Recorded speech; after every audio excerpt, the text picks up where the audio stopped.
Why does putting a dot after the URL remove login information?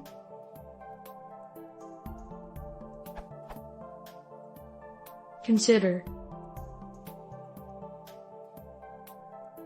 When I put a dot after the super user URL, https://superuser.com. It acted like I wasn't signed in.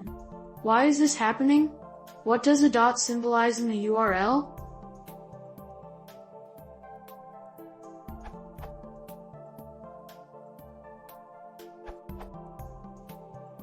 Adding the dot to the end of the domain name makes it an absolute fully qualified domain name instead of just a regular fully qualified domain name, and most browsers treat absolute domain names as being a different domain from the equivalent regular domain name. I'm not sure why they do this though.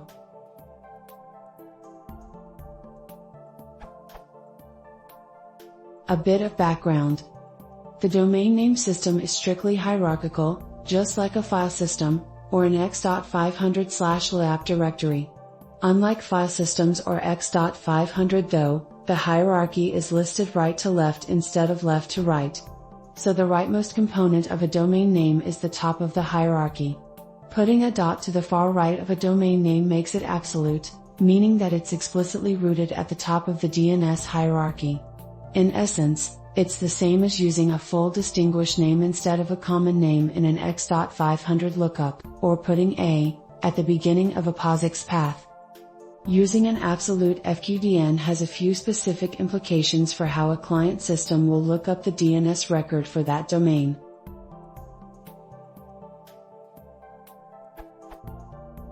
It causes some resolvers to skip any locally defined entries. For example, it will cause some resolvers to ignore /etc/hosts on a Unix-like system.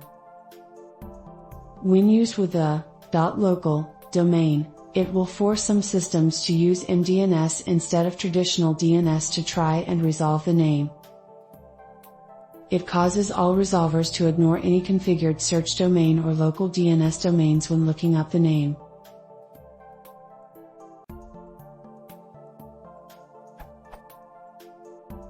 That last part is the important part, and is the reason that the concept of an absolute FQDN exists. Most systems can be configured with what's called a search domain. When they go to resolve a given domain, they will try looking under any configured search domains first, and only resolve from the top of the hierarchy if they can't find the name in any configured search domains. So, if you had foo.example configured as a search domain on your system and tried to go to bar.example in a browser, it would, normally, see below, try to go to bar.example.foo.example first, and only if it couldn't find that would it try bar.example directly. Most, but not all, resolvers these days ignore the search domain when resolving a domain that ends with a known top-level domain name, .com, .net, etc., so it's not usually necessary for most users to use absolute FQDNs, and thus most people don't know about them.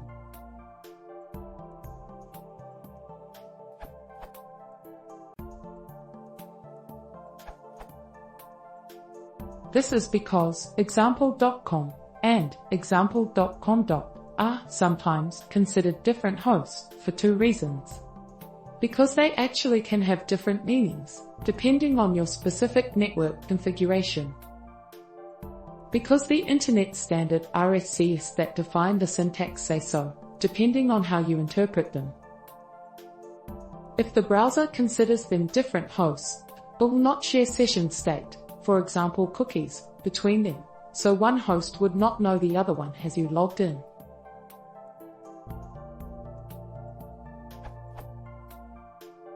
Part of this is that the browser may not know, depending on its implementation, that the two actually resolve to the same name. Especially if it has passed DNS resolution off to a remote resolver and only expects an IP address back, rather than the whole expanded record.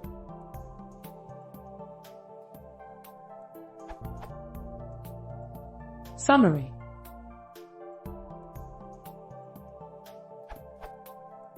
The two hosts can actually be different in the real world. It's sometimes unclear how the standards view them. It seems many application standards don't explicitly deal with the situation. Of the ones that describe domain name canonicalization and comparison, they usually split the name into the individual labels.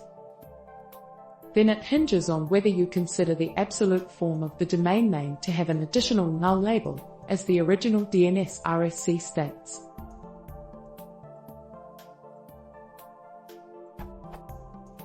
In an ideal world, all these comparisons would take place using absolute domain names only, and relative names would not be used past the original lookup.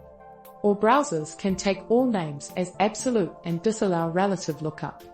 But this does not seem to currently be the case, and could introduce other problems.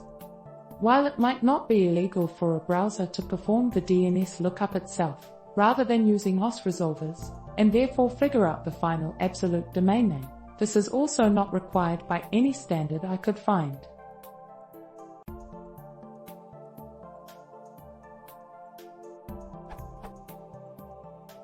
Practical differences. The different meanings part is, as Austin noted, a consequence of how DNS lookups work with search suffices. Your typical non-rooted label, for example, example.com, will cause your typical DNS resolver to first try any search suffices defined on your system. In a corporate environment, this may be your company domain. For example, if you have mycompany.example. defined as a search suffix, then any lookup for example.com will first try example.com.mycompany.example. This is useful if you wanted to look up an internal server without having to type the whole fully qualified, complete domain. But what if you actually wanted the public example.com? You can use the trailing dot in the form example.com in order to tell the resolver that you have entered an absolute, complete name and not to try any relative lookups against search suffices.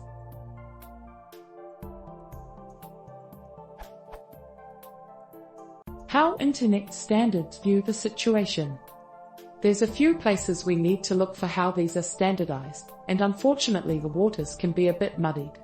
I usually like to look for the most relevant standard first and go back from there, but since this is so scattered it may be easier to start from the bottom. Domain names. Internet Standard RFC 1034 describes domain names in section 3.1 and specifies the preferred name syntax for domain names in section 3.5. Note in section 3.1.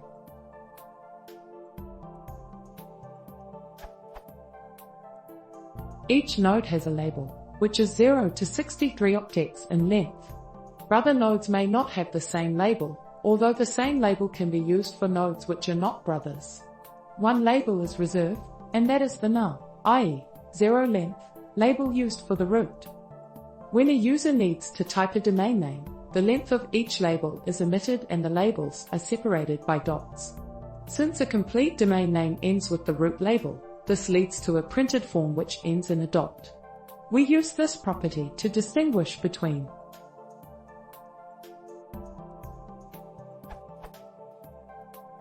a character string which represents a complete domain name, often called absolute.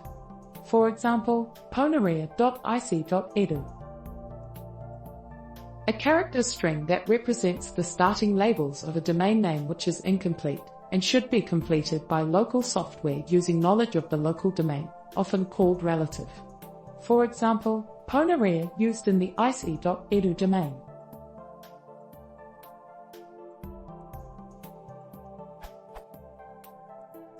Relative names are either taken relative to a well-known origin or to a list of domains used as a search list.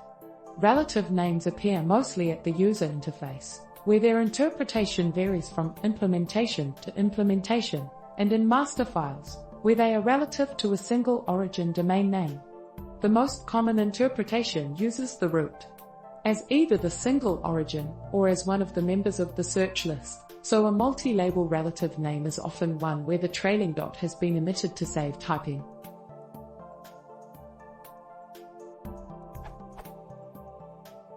URIS. From there we can go to how domain names are used in URIS, Internet Standard RFC 3986. In section 3 we see the URI syntax. The part we are interested in is the authority, which contains a host, followed by an optional column, port.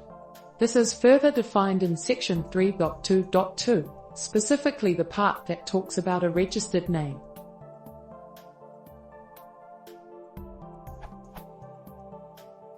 A registered name intended for lookup in the DNS uses the syntax defined in section 3.5 of RFC 1034 and section 2.1 of RFC 1123.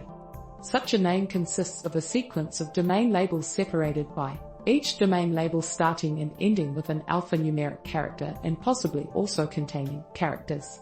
The rightmost domain label of a fully qualified domain name in DNS may be followed by a single, and should be if it is necessary to distinguish between the complete domain name and some local domain.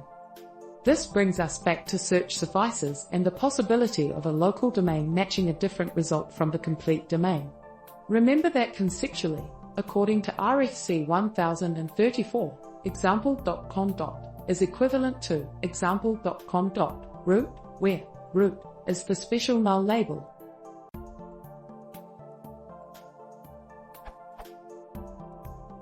There is some discussion of normalization in section 6, but nothing about the host, let alone trailing dots.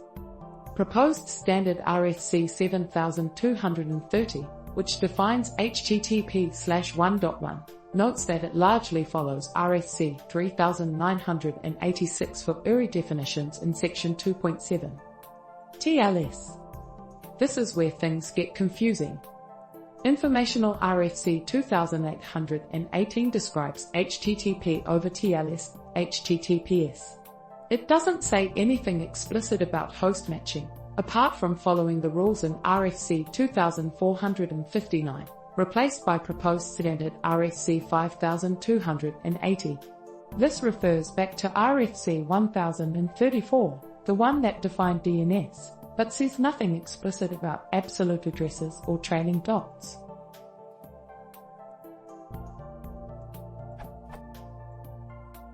Proposed standard RFC 6125 is a more modern take on uses of TLS.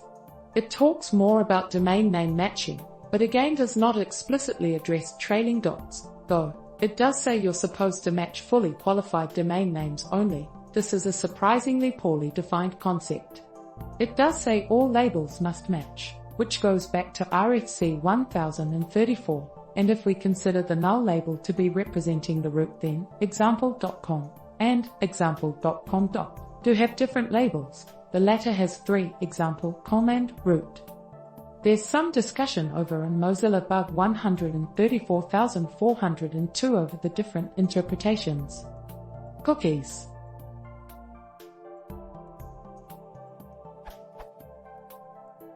Moving away from TLS a bit, we can look at cookies in proposed standard RFC 6265.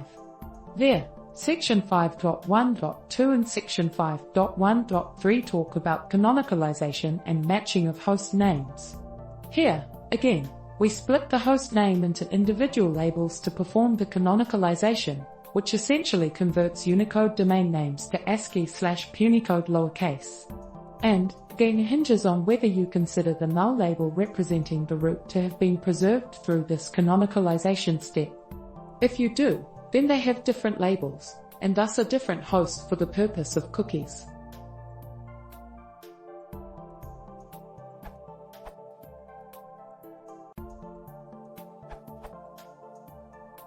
The explanation given by Mokubai is exactly correct, and the problem is in the browser not identifying that this is the same domain and therefore not sending the cookies. But the situation is even worse. The dot at the end only marks the domain as fully qualified, unambiguous, which works quite well with DNS, as the message does finally get to the right address, superuser.com. I have even gotten from Fiddler this dialog for superuser.com with dot.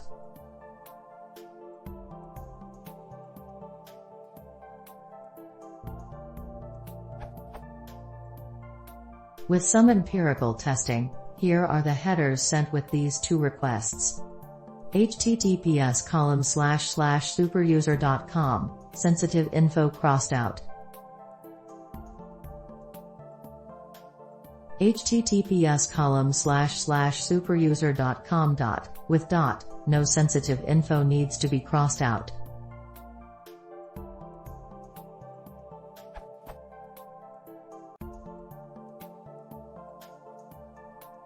Conclusion. The problem is with the browser not ignoring a dot at the end of a fully qualified domain name, as is quite possible by the DNS standard. Further remark, the browser developers were not the only one to fall in this trap. I have the NoScript add-on installed to stop all JavaScript, but superuser.com, no dot, is allowed through. But NoScript still blocks superuser.com with dot as being an unknown website. I have no doubt that testing would find the same behavior in many other products.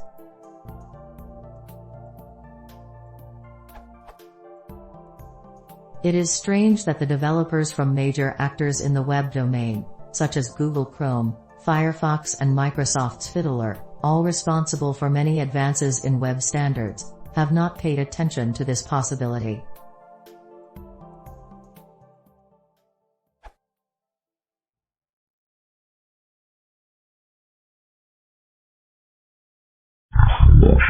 Yeah.